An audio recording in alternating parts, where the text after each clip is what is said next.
婆婆说她没文化，什么都不懂。女儿咳嗽，她听说用吹风机吹后背可以止咳，于是拿吹风机贴着女儿的后背吹了半个小时，导致5个月大的女儿皮肤被烧焦。后来她又把装进瓶子里的柴油喂给女儿喝，导致女儿口吐白沫。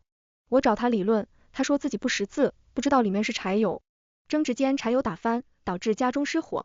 老公想救出我和女儿，却被婆婆阻拦。2个赔钱货，死了活该。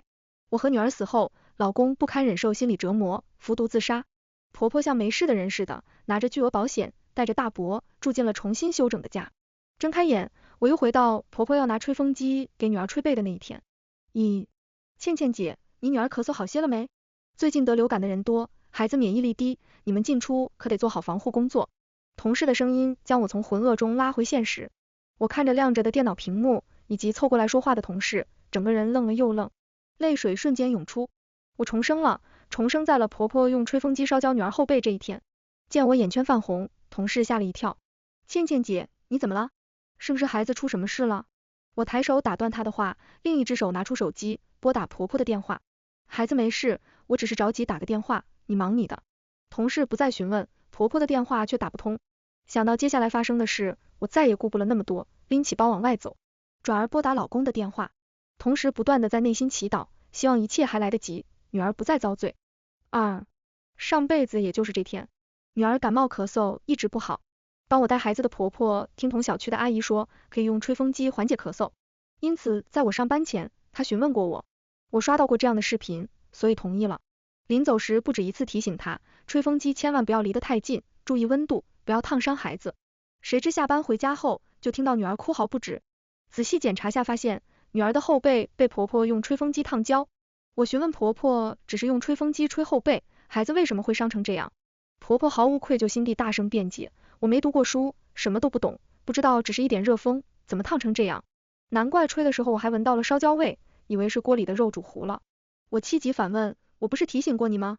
注意温度，也不要离得太近。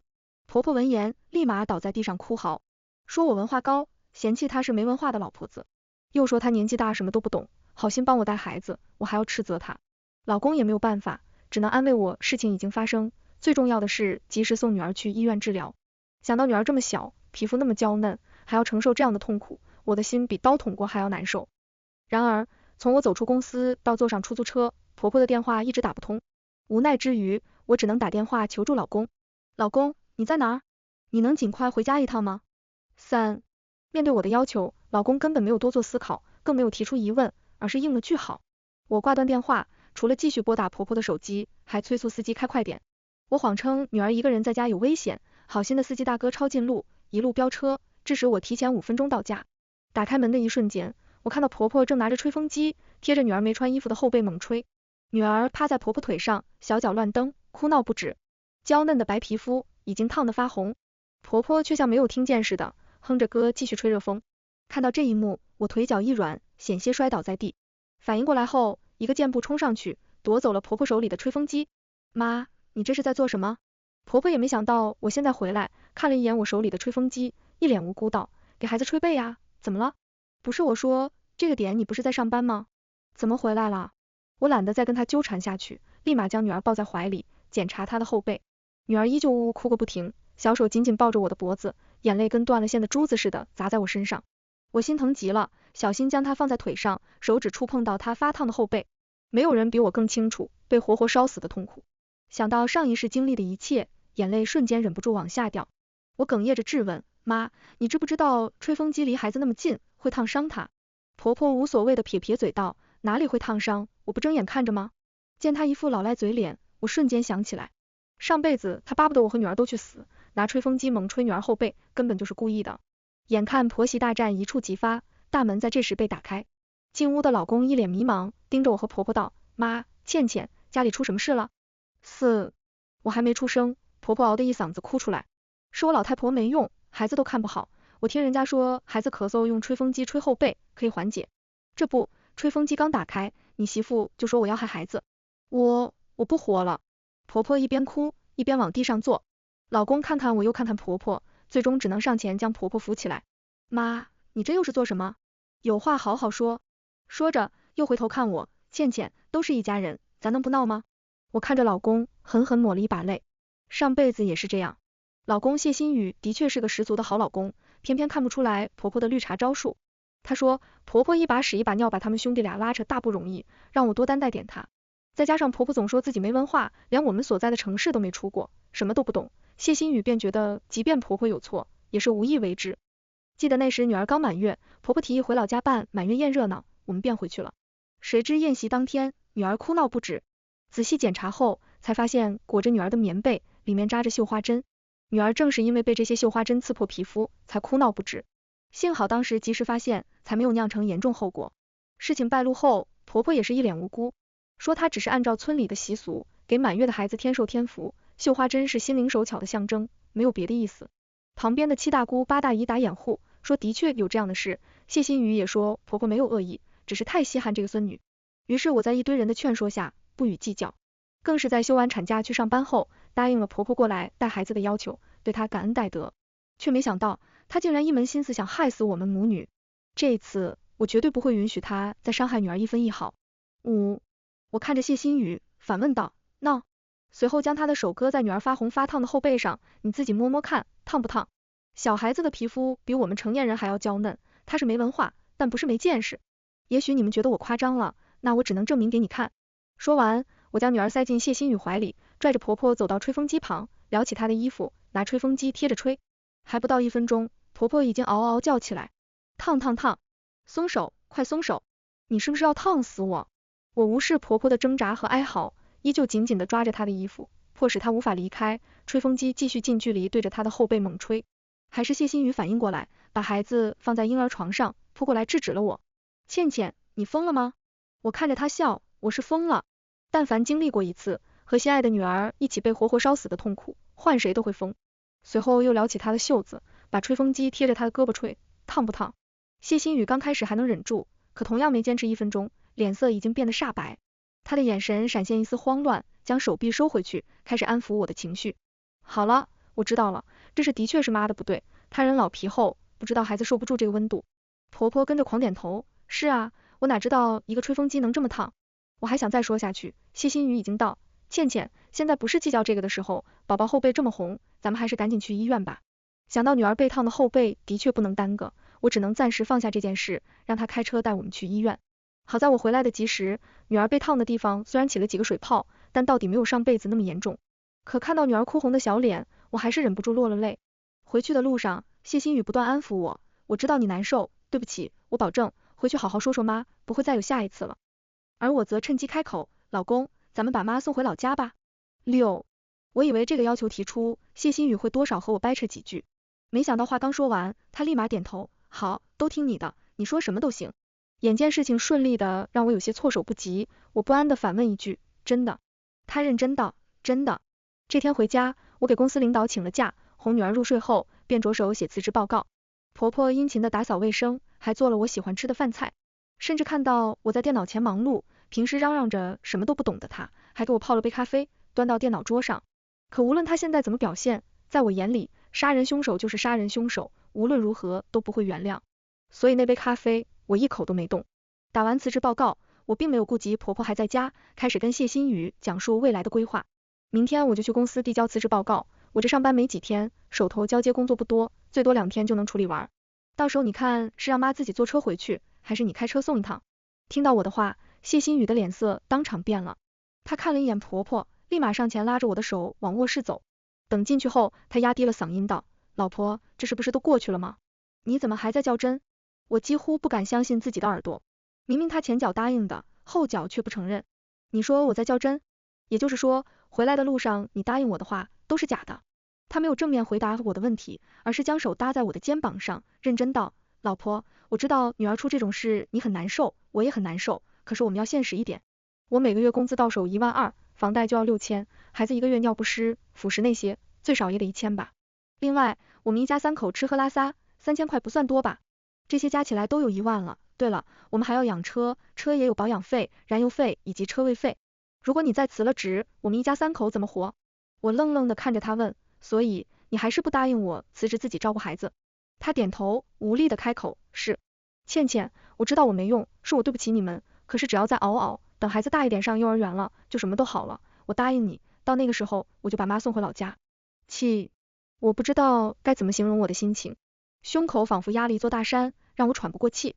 这天晚上我没出去吃饭，也没有再搭理那对母子，一个人待在房间，抱着女儿不断落泪。谢欣宇说的没错，倘若我辞职，他的压力会更大，但这些都不是真正的原因。以我对他的了解来看，辞职后经济问题只是其一，最重要的是，他不相信婆婆真的会害我们的女儿。所以，要想解决这个问题，我必须让她亲眼看到婆婆的真实嘴脸。第二天，我做出一副什么事都没有的样子，照例去了公司。只是在中午下班时，趁着休息时间，买了针孔摄像机。询问好安装方式，下班回来后，便趁着婆婆不注意，将监控安装在了隐秘的位置。接下来，婆婆的行为并没有任何异常，每天给女儿喂母乳，哄女儿睡觉，带女儿出去晒太阳，还会在我们回家前把饭菜做好，家里也收拾得整整齐齐。这样的一幕，不管是哪个儿媳妇看到，都会觉得有婆婆帮衬着照顾孩子收拾家里，是一件多么幸福的事。可就在我走到小区门口，打开监控查看时，看到了令我无法容忍的一幕。婆婆抱着女儿坐在沙发上吃面包，自己嚼了几口后，开始嘴对嘴喂女儿，一边喂一边瘪嘴道：死妮子，一个赔钱货，生来就是下贱命，就你妈把你看得娇贵到不行，这不让吃，那不让碰，我看你吃得怪香的吗？看到这一幕，我头皮再次炸开。上一世，女儿被烫伤后出院没多久，回家就上吐下泻。那时婆婆一口咬定，女儿除了母乳什么都没吃，是我每天背奶回家，放在冰箱的母乳有问题。我也以为是这样，便听从婆婆的话，给不到6个月大的女儿断了母乳。可后来我又发现，即便断了母乳，女儿还是有拉肚子的情况发生。婆婆再次把责任推到了奶粉上，说我买的奶粉不好。就这样，女儿光是换奶粉都换了3、4种，导致原本就不是很胖的女儿瘦得像只小猫。如今看来，答案竟然在这里。8. 意识到事情的严重性，我顾不了那么多，开始拔腿便跑。赶回家后，我第一时间冲到婆婆面前，制止了她的行为。住手，妈，你在给孩子吃什么？婆婆压根没想到我会回来的这么快，立马把面包藏在背后，紧张道：没给他吃什么呀？我一把拉出她的手，直接揭穿，少在这里假装，我都看到了，你给甜甜吃面包。看清楚面包后，我更是火大，居然还是红豆馅的。你不知道他这么小的孩子肠胃尚未发育完善，不能吃这些东西吗？婆婆还想辩解什么，我已经抱着女儿冲进卫生间，而后忍着心疼，取出辅食勺压在她舌根上。女儿一阵犯呕，直接把刚才吃下去的东西吐了出来。恰逢谢欣宇也刚好下班回来，见家里气氛不对，便问了句：怎么了？倩倩，你抱孩子去卫生间干什么？我直接控诉婆婆对女儿做的一切，甚至拉着她去看女儿的呕吐物。明显是面包的液体里还夹杂着没有嚼碎的红豆渣。先不说嚼碎了喂孩子吃东西有多不卫生，就拿妈喂的这些东西来说，甜甜才多大，这些吃了会导致消化不良、呕吐腹泻的。婆婆委屈上了，抹着眼泪道：说来说去，你还是嫌弃我是个农村老婆子没文化。是，我是什么都不懂，可欣宇还有欣宇他哥，不都是我这样带大的吗？那时候缺衣少食，连奶水都没得喝，我就是这么嘴对嘴，把吃的东西嚼碎喂给他们，也没见他们拉肚子啊什么的。再说了，孩子这不是没事吗？依我看，就是你在那矫情。谢欣宇捏了捏眉头，最终放话：好了，别吵了，你们就不能少说2句吗？我一天到晚上班就够烦的了，回到家还要看你们斗来斗去。大概是意识到自己说错了话，谢欣宇转头又看向我，笑着道：老婆，我知道你是关心女儿，你的担心没错，可站在妈的角度，妈又有什么错呢？她可能只是觉得这个东西好吃，想让她的宝贝孙女尝一尝。妈，你说是不是？婆婆点头，那肯定，我的孙女我能不心疼？这年头都是生女儿金贵，我也可宝贝我乖孙女呢。不是我说，孩子都5个月了，那些辅食有什么好，倒不如咱们自己蒸的大白馒头有营养。她顿了顿，盯着面包道：我瞅这面包比馒头软乎，就想让她尝尝，哪会那么严重？我明白了，这些在谢欣宇眼里都是些微不足道的事，比如这次被我及时阻止后，并未对女儿造成伤害。再加上婆婆的一通歪理，谢欣宇反而会觉得是我在无理取闹。倘若我想让谢欣宇相信我的话，就必须拿出实质性证据来证明婆婆并不爱女儿和我，甚至也不爱我们这个小家。如此，我必须另想办法了。幸运的是，女儿的确没有再像上辈子那样上吐下泻。夜里我搂着熟睡的女儿，却怎么都睡不着。仔细回想上辈子发生的一切，我终于找到了关键性突破口。比如婆婆想害死女儿的罪证。不仅如此，还有我们一家3口死后的巨额保险金，以及他们的鸠占鹊巢。也就是说，婆婆早在要过来帮我带孩子时，就做足了准备。即便不想要了她儿子谢新宇的命，我和女儿也会难逃一劫。理顺这些，我终于知道该怎么做了。第二天一大早，我便开始通过保险万事通查询自己买过的保险，果然在上面看到了属于我的意外险。买保险的日期是在我生孩子前1个月。除此之外，连带我们现在住的这套房子也买的有意外险，而受益人是我老公谢新宇。联想到上辈子他为了我服毒自杀，所以他想杀了我骗保绝无可能。所以答案只有一个，上辈子谢新宇死后，那份巨额保险原本的继承人从谢新宇变成了婆婆。买保险的记录有了，接下来就是搜集婆婆想谋杀我和女儿的罪证。这些东西不会自己跑到我面前来，那么就只有我去创造出来。只是我没想到事情会这么凑巧，瞌睡了会有人送枕头。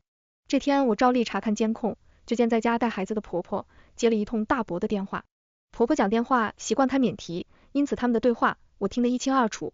大伯告诉婆婆，她欠了一大笔债，如果这个月不还，讨债人会砍掉她一只手。我当然知道，就算是放贷机构也不会这么猖狂。上辈子我也是死后才知道，大伯早就染上了毒瘾，这么说无疑是毒瘾又犯了，想让婆婆尽快筹一笔钱。偏偏婆婆心疼大儿子，便直接透露真相。嘉良，你别着急，妈肯定不会让你出事的。你放心，我都安排好了，只要你嫂子出了意外，保险的钱就能到手，你再跟人家求求情。虽然我早就知道真相，可亲耳听到后还是汗毛直立，连带捏着手机的手都出了一层汗。反应过来后，我调取了这段监控，然后给谢新宇打过去电话。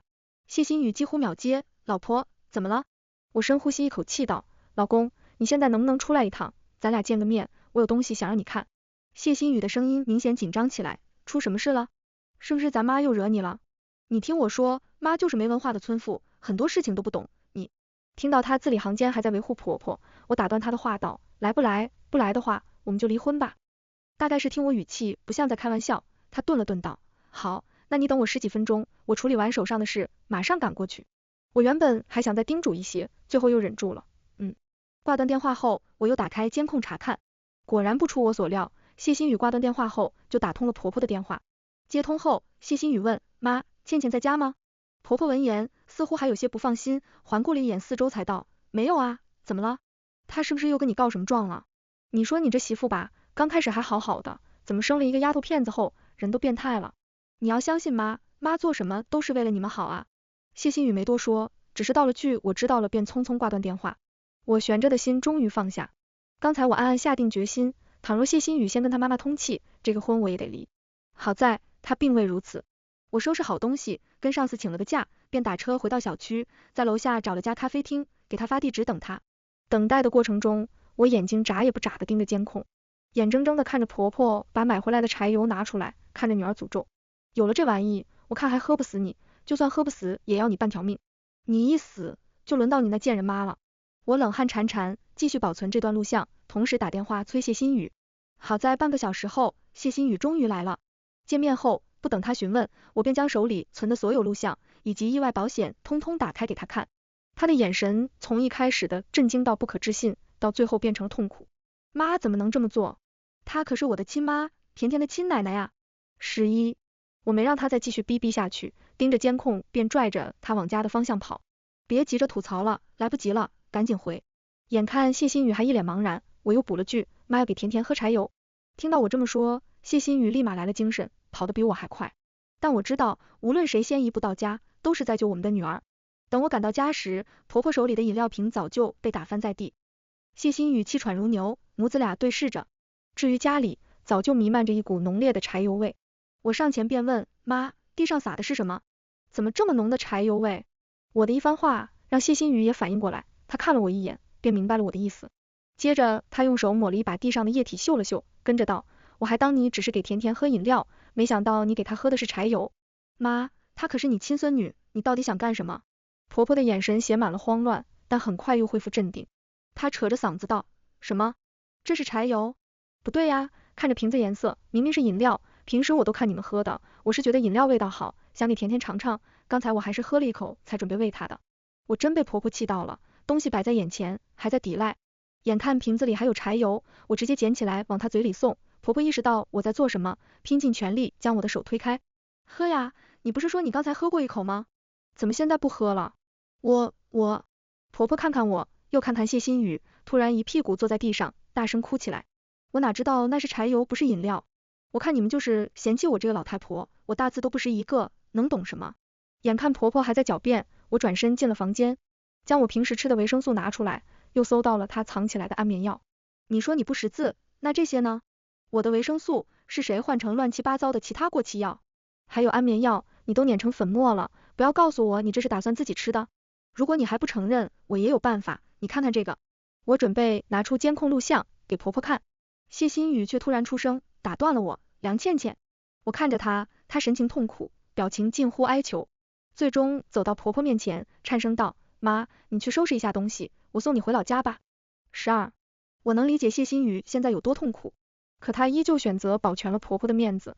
婆婆张大了嘴巴看着她，最后继续嚎嚎大哭，控诉自己如何一个人辛辛苦苦拉扯她和哥哥长大，控诉老公是白眼狼，有了媳妇忘了娘。谢欣雨始终没有多说一句话，而是失魂落魄的回房间。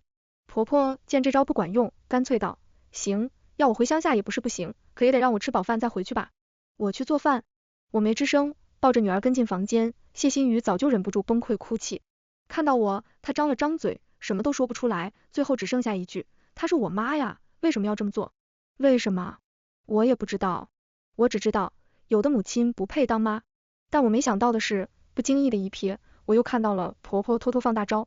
只见她在煮紫菜蛋花汤的时候，把不知道是什么的东西往锅里倒，一边倒还一边鬼鬼祟祟往我们房间门口看，生怕被我们发现。我被惊了又惊，拍拍谢欣雨的肩膀让她看，她咬牙切齿想出门，我却摇了摇头。待会儿她吃啥我们吃啥，吃完赶紧送走。我甚至无法想象，如果我没有安装监控，是不是就躲不过去了？果然，吃饭的时候，婆婆殷勤的给我盛汤，催促我快喝，我只是应声，一口没动。婆婆吃什么菜，我们就吃什么，不敢出半点差错。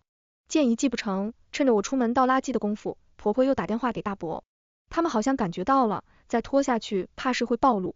嘉良，要不这样，你赶紧过来一趟，我听说弄那什么煤气，煤气中毒可以死人，对不？到时候你弟弟开车送我出门，你就趁他们不注意，把煤气打开，毒死那俩赔钱货。这次谢欣雨再也没有选择跟婆婆和解，而是直接报警。谢家良拧开煤气的时候，警察恰好进来，我提交了手机里的监控录像，揭发了大伯赌博一事。巧的是，警察看到大伯，直接将人铐住，原因是大伯涉嫌诈骗，他们找了好久，便以诈骗罪将其逮捕。谢欣雨说是送婆婆回乡下，其实并没有走，而是带着婆婆坐在车里，躲在家附近，等待真相揭露。虽然有监控指控婆婆蓄意谋杀，可谢欣雨还是不忍心让她那老母亲坐牢，选择和解。13. 事情依旧没有告一段落，看到谢家良被警察带走，婆婆依旧不知足。